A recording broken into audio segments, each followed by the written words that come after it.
세종대왕, 그가 어떻게 조선의 황금시대를 설계했는지 오늘 그 놀라운 혁신의 이야기를 한번 따라가 보려고 합니다. 근데 여기서 중요한 건 모든 위대한 발명 뒤에는 아주 뚜렷한 목적이 있었다는 거예요. 자, 그럼 이 이야기 하나의 거대한 질문에서 시작해 볼게요.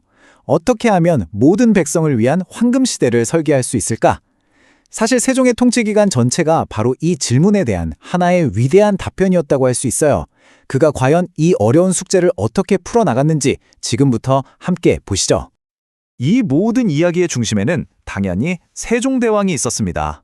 근데요, 그의 목표는 영토를 넓히는 그런 거창한 정복 사업이 아니었어요.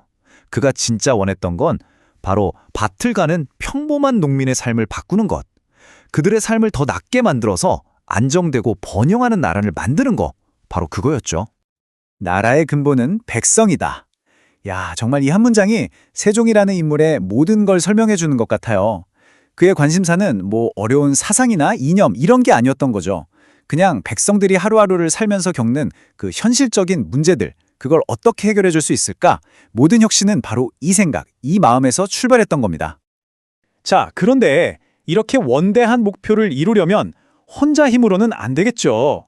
세종에게는 이걸 실현시켜줄 아주 뛰어난 두뇌가 필요했습니다.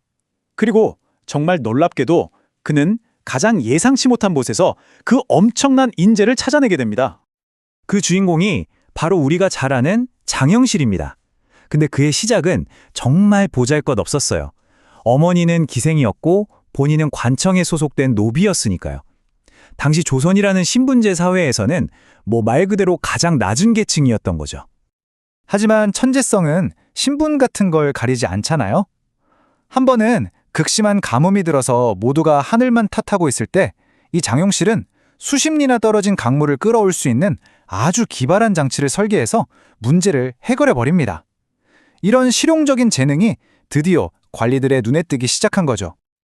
그리고 이 소문은 마침내 세종대왕의 귀에까지 들어가게 됩니다. 세종은 장영실의 이야기를 듣자마자 그의 잠재력을 바로 알아봤어요. 그리고 그를 궁궐로 불러서 기술자로 일하게 했죠. 아니 근데 이 결정이 당시로서는 얼마나 혁명적인 거였는지 감이 오시나요? 세종은요, 신하들이 정말 극심하게 반대했는데도 불구하고 장영실을 노비 신분에서 풀어줬을 뿐만 아니라 나중에는 높은 관직까지 내려줍니다. 신분이 거의 전부였던 조선사회에서 이건 수백 년의 전통을 그냥 깨부수는 엄청난 파격이었던 거죠. 자, 그럼 이 놀라운 파트너십이 과연 어떤 결과물들을 만들어냈는지 한번 볼까요? 우리가 아는 그 유명한 발명품들 있잖아요. 이게 그냥 우리 기술 이만큼 대단해 하고 과시하려고 만든 게 아니에요. 하나하나가 전부 백성들이 겪고 있던 진짜 문제들을 해결하기 위한 솔루션이었던 겁니다. 자, 우리 잠시 조선시대 농부가 한번 되어볼까요? 제일 큰 걱정거리가 뭘까요? 바로 이거예요. 중국 달력은 우리나라 계절이랑 잘 안 맞고 날씨는 도무지 예측할 수가 없고 대체 언제 씨를 뿌리고 언제 수확해야 할까요?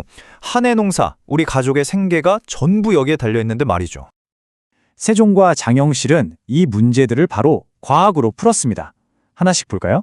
먼저 계절이 안 맞는 건 혼천해로 하늘을 관측해서 칠정산이라는 우리만의 역법을 만들어 해결했어요.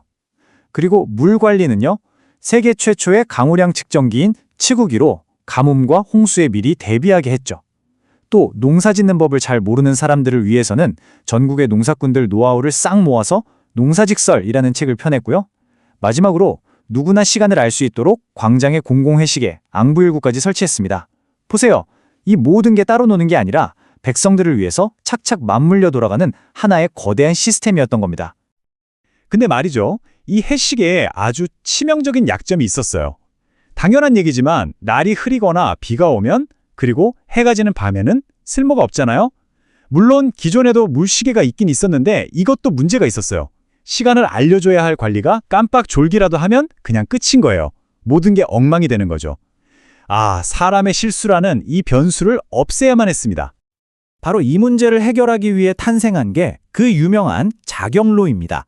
스스로 치는 물시계, 즉 자동 시보 장치죠. 이 발명품의 핵심 키워드는 딱 하나, 바로 자동이에요. 사람의 실수를 아예 원천적으로 막아버리고 24시간 내내 1년 365일 정확한 시간을 알려주는 것, 그게 목표였던 거죠. 이게 작동하는 원리를 보면요. 정말 기가 막힙니다. 자, 보세요. 먼저 물이 일정한 속도로 쭉 흘러요. 그럼 그 안에 있던 부표가 떠오르면서 지렛대를 탁 건드리겠죠? 그러면 작은 쇠구슬이 또르르 굴러 떨어집니다. 이 작은 구슬이 이번엔 더 큰 구슬 장치를 움직이고요. 그러면 마침내 나무로 만든 인형들이 뿅 하고 나타나서 종도 치고 징도 치고 북도 치면서 온 도성에 정확한 시간을 알려주는 겁니다. 이야, 진짜 단순한 물의 흐름을 이렇게 정교한 자동 알람 시스템으로 바꿔버린 거예요. 자, 이렇게 나란히 점점 안정되니까 세종은 이제 시선을 나라 밖, 국경으로 돌립니다. 왜냐하면 백성들이 아무리 열심히 농사지어서 살림을 불려놔도 국경이 불안해서 왜구나 여진족이 쳐들어오면 모든 게 한순간에 물거품이 되잖아요. 세종의 외교 정책을 딱 한 단어로 요약하면 4대 교린이라고 할 수 있어요. 이게 뭐냐면 말하자면 투트랙 전략인데요.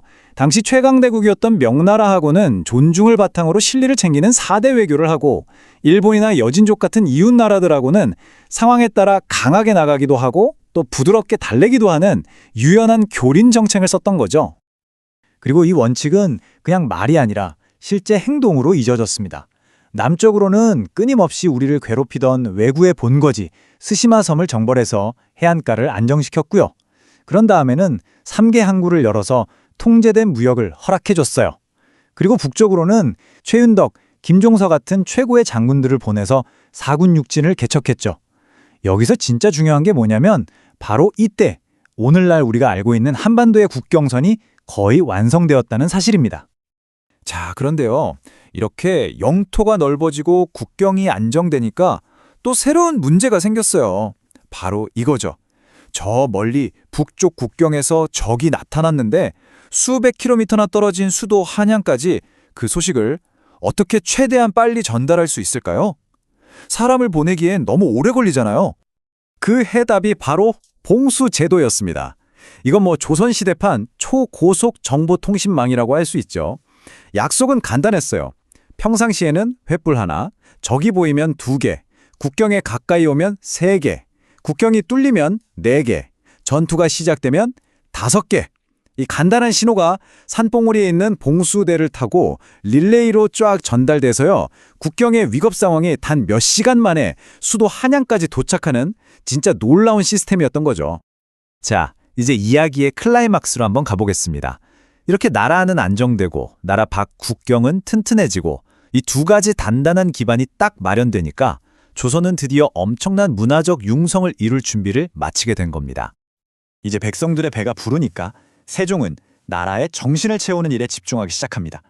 금속활자 기술을 발전시켜서 지식을 널리 퍼뜨리고 국가의 기본 법전인 경국대전 편찬을 시작해서 법의 기틀을 세웠죠. 악학괴범으로 우리 음악을 체계적으로 정리하고 동국 여지승남으로 우리 땅 구석구석을 기록했습니다. 결국 과학기술의 발전이 우리만의 찬란한 문화를 꽃피울 수 있는 아주 튼튼한 토양이 되어준 셈이죠. 결국 세종시대의 모든 이야기가 우리에게 던지는 메시지는 바로 이것 같아요. 진짜 위대한 혁신은 그냥 놀라운 기술 그 자체가 아니라 그 기술을 어디에 쓸 것인가 하는 목적에 있다는 것. 세종이 성공할 수 있었던 건 그 천재적인 과학기술을 평범한 백성들이 겪는 실제 문제를 해결하는 데 썼기 때문입니다. 세종의 모든 혁신은 결국 보통 사람들을 위한 것이었습니다. 자, 그렇다면 이제 이 질문을 우리 스스로에게 한번 던져볼 시간인 것 같습니다. 상상도 할 수 없었던 엄청난 기술의 시대에 살고 있는 지금, 우리 시대의 위대한 목적은 과연 무엇일까요?